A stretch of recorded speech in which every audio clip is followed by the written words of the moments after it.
everyone. My name is Sarah Lynne Bowman from the Transformative Play Initiative at the Department of Game Design at Uppsala University. This is part 2 of our 5-part series on safety and role-playing games, and we're going to be talking about some strategies to help cultivate safety before the game. So before the game, there are certain security measures that can be taken. It's really good to have a safety team of some sort, and this should be established before a game is promoted or played.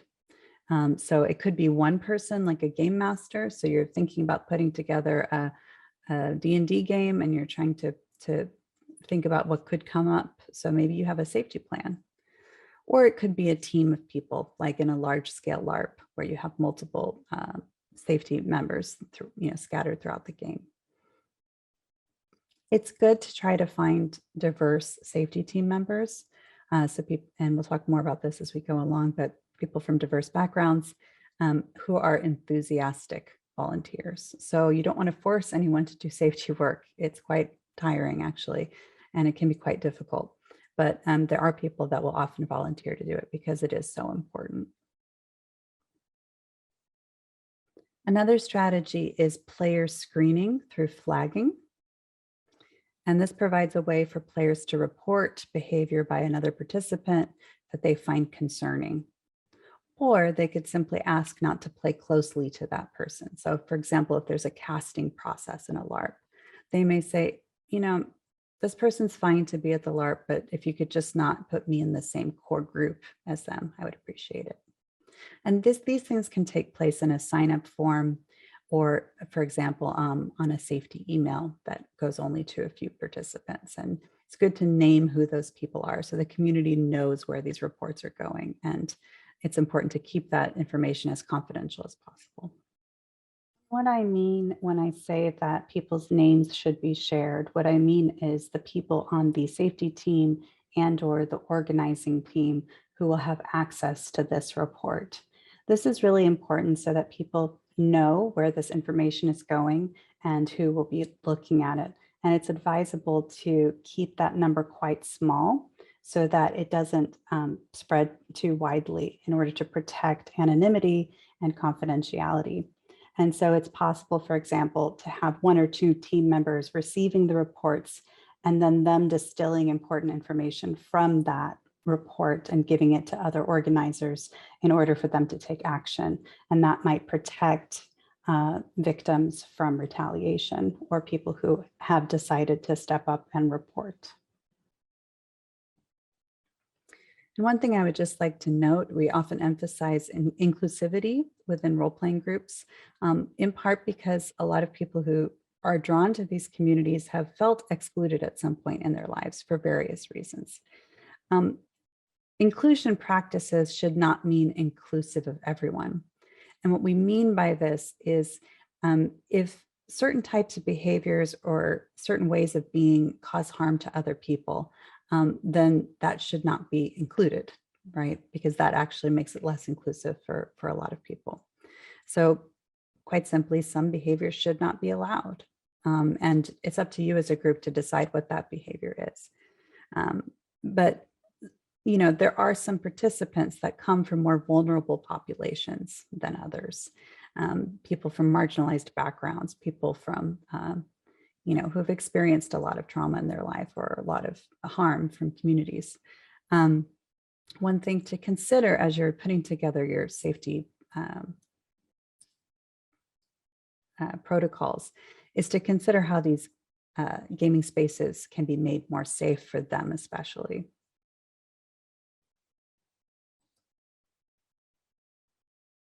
So an example of a safety measure that is quite helpful is a code of conduct.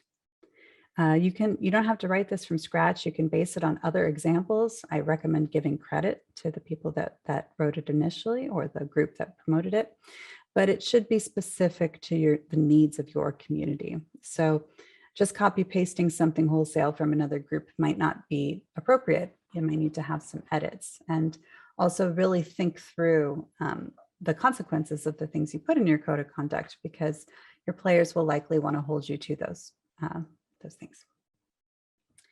So for example, a code of conduct establishes clear boundaries of what behavior is not acceptable. So example, homophobia is not acceptable in this game, either in-game or off-game. You can make those kinds of distinctions. Or homophobia is only acceptable in these certain circumstances and not others, such as in a game in a specific scene, but not towards players out in the off-game space. It also specifies what actions may be taken if a behavior takes place. So it's not just a general, this is not acceptable, it's here's how we will respond if certain kinds of things happen. And it's often tempting to have really clear cut sort of, for example, zero tolerance policies. And those things might very well be the way you decide to respond to a situation, but we recommend leaving yourself some flexibility so that you can operate on a case-by-case basis, because sometimes once you get in the middle of these safety situations, you'll realize they're quite complex. And so you want to have some flexibility in how you choose to respond. It's always important to follow up. So if you don't follow up, then your code of conduct really means nothing to the players, and it actually may help them feel less safe in that environment. But we also recommend that you include a list of encouraged behaviors that you would like to see in the community. It's really frustrating to hear a bunch of don't do this, don't do that, but it can be really helpful to hear, a list of values and a list of behaviors that you actually want to incentivize. And this is a way that you can share your values with the group. Then it's good for your safety team to have an internal procedures document of some sort. Now, if you're a one-person GM, maybe it's just a list of, a to-do list that you will do in case of emergency or a crisis. But when you're running a team, it's very important that everybody knows these procedures and they know exactly what the protocol is. So these are clear steps for the safety team to follow in the event of a crisis, such as an experience of harassment, maybe there's some sort of accident. It could be just a player is in a state of overwhelm. And these don't have to necessarily be elaborate responses, but another thing we recommend is to give a little bit of coaching to the safety team about how to hold themselves, how to handle receiving reports, because there are ways that people can make themselves feel less intimidating in their body posture. They can be more active listeners, for example, rather than jumping to conclusions or trying to control the conversation. So these are very sensitive kinds of situations, and there's ways to coach the team to be able to handle those things a little bit better. So for examples of this, we have a website for a conference that we ran. And so if you Google the Living Game Safety Documentation, you should be able to find that. And also the link is at the end of this presentation. And that just has some examples of a code of conduct that we worked on over several years, as well as internal procedures document. Another thing that needs to be thought about, it's one thing to have a code of conduct for your event itself, but there's also online interaction that will happen. In fact, a lot of in-person role-playing like tabletop or LARP gets planned in online spaces and discussed in online spaces because that's a lot more accessible for people. So we recommend monitoring and moderating online spaces that you create related to your game. So this could be Facebook groups or Discord channels. They can be great places for consent and calibration conversations to occur. So you can set the tone for what you want to happen in those spaces and make very clear, these are the sorts of things, again, encouraged behaviors we would love to see. These are the kinds of things that are not welcome here. And again, there needs to be follow-up. There needs to be moderation. These kinds of spaces can actually provide opportunities for players to find other co-players who would like to engage in specific kinds of play. So for example, I'm looking for a gaming group that perhaps is science fiction focused or post-apocalyptic focused, or I want a game with gritty violence, or I want a game with no violence. In the old days, people would go to a gaming store and there might be a sort of personal ad on the wall, or an ad for a group, and then you could just message them. Now this sort of thing happens online. And another way to handle this, for example, in a large LARP, you can post a looking for relations post, which is like, this is my character, these are the kinds of relationships that I would like to have. Would anybody like to play these kinds of dynamics? And then people can then opt into responding, and then they can have some pre-game consent negotiations. However, these spaces can also become places of escalated conflicts between community members. And honestly, there's no way to really avoid conflicts from happening. They're just part of human nature. But escalation can be avoided with careful moderation. And also you can encourage people to have those kinds of conversations on other people's walls, or other spaces that are not specifically official spaces for your game. So there's also safety mechanics, calibration tools, and other protocols. And I recommend reading Johanna Koljonen's excellent article from 2020, LARP Safety Design Fundamentals, which is also linked at the end of this presentation. Any sorts of mechanics, all of these kinds of things should be featured prominently on your website, in your game design documents, if applicable, etc. Now, of course, if you're running a small scale game, maybe you don't have a website, but you want to make sure your participants know upfront what the expectations are and what sorts of safety tools you're using. And this allows them to opt in as well to that kind of play. The thing is, though, you can't assume that players have read or memorized any information before they show up to your game. So you could have, written the most beautiful website with tons of plot information and, put all your safety procedures up there and assume they've read none of it. And so that's why workshopping becomes important. A lot of people don't want to take precious time away from play in order to workshop or in order to debrief. But it's actually really important to have a frame between games, between the game and quote unquote reality. So letting people land into the social environment, giving them the tools they need to be able to negotiate and play, and then allowing them to play and then giving them some sort of ease out, some way out. So this is the basic structure that you might want to think about in terms of safety. And creating those spaces allows for more negotiation. It also allows people to process what actually happened in that LARP.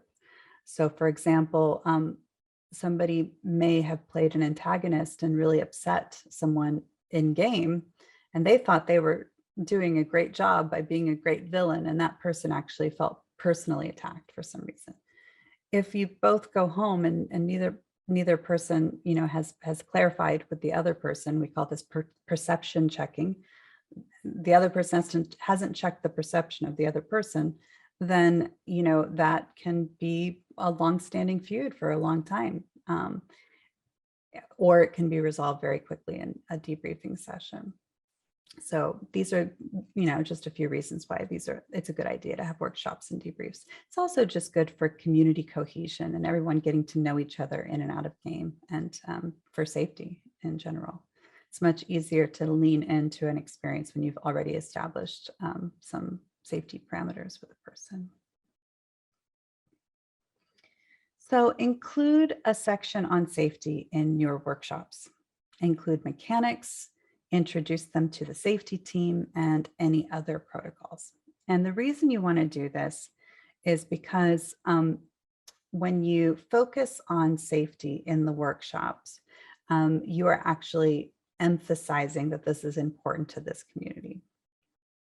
It's also important to ask participants to practice any safety mechanics in the workshop. And we're going to go over several safety mechanics, so you don't have to worry about coming up with these on your own. But whatever you decide to include, people are much more likely to use them when there's embodied practice associated with it. So just like it's going to be hard to learn any of these things from a PowerPoint presentation, some of it you just have to do.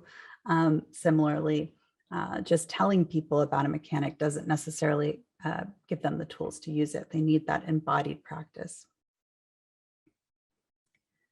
So give participants the opportunity and the tools to negotiate consent within workshops, especially for violence, sexuality, romance, and other types of situations. There are also ways to negotiate this during game, which we'll go into, but just being able to have even a short conversation with co-players about limits can be very helpful. And when possible, provide time and space for players to calibrate as a group so that they can get their needs met and self-advocate. So sometimes it can be helpful to actually pause game and to calibrate. And sometimes it's great to do that before the game as well. Again, spending precious time on safety during the workshop emphasizes that it's valued and will be taken seriously by this community.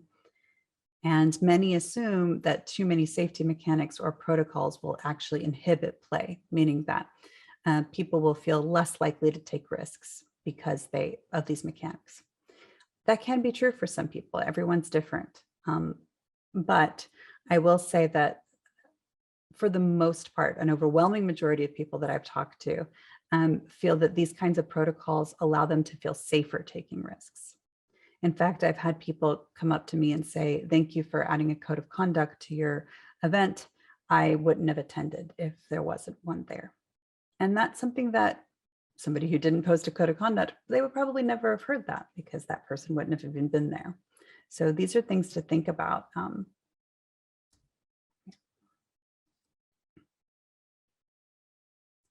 So in tabletop role-playing games, there's a concept called session zero. And this is a method for players to establish the social contract before play. So getting everyone together, discussing what the themes are going to be, the tone, the styles of play, etc. In session zero, it can be great to, again, negotiate boundaries and consent. One way to do this is to create a yes list for content that players would love to include, and a no list for contents that players would like to veto. This is really helpful in general when you're in calibration conversations. Be like, what are you a big yes to? What do you enthusiastically consent to? Because that can help us direct play in that direction. And it also can give us a sense of what people are not interested in playing on, which we may have assumed that that's what they wanted us to play on. So we can establish the tone and mood and themes during session zero. We can agree upon what are called the creative agendas of the game. So is this game focused more on telling a really interesting story? Is it more interested in being deeply immersed in the character and just feeling what that's like? Is it focused on game mechanics and tactics? Perhaps there's very little role playing at all, and it's more focused on rolling dice. These are the kinds of things that you can negotiate. Obviously, discussing the safety mechanics of the game, and we're going to go over several that you can potentially include. Getting to know one another off game before immersing into character. This can be quite important, especially if somebody's playing a character that others might find off-putting. And session zero needs to be completely off game and signaled as such. So people need to come into session zero with the understanding that there's not going to be any role play that day, and that the emphasis here is on establishing this social contract. And it's important to note that if a gaming group turns out to have incompatible goals amongst the players, that's actually not a problem. I mean, it's a problem in the short term because the group probably won't work out. But it's better to know that before the start of the game than after significant investments of time, energy, or money have been made. So, for example, people may post a LARP that has a specific theme that's appealing to people. And so they've, bought a ticket and they've spent a bunch of money and energy and took time off work to go to this LARP. And then it turns out it's something completely different than what they were expecting. You want to avoid that happening. Sometimes it's better just to open space to have that conversation before you even get there to see if the LARP is right for them or the tabletop game is right for them. So one of the tools that's really helpful that has been put together is sort of it's collected wisdom from the community, the role-playing game community over the last several years. And this is the Consent in Gaming free PDF by Monty Cook Games. And it was written by Reynolds and Germain, although a lot of the techniques, as we'll discuss, came from other places. And it has this RPG consent checklist that is really, really helpful. So the book around it consolidates many of the best practices of tabletop into a short and free document that's very easy to access.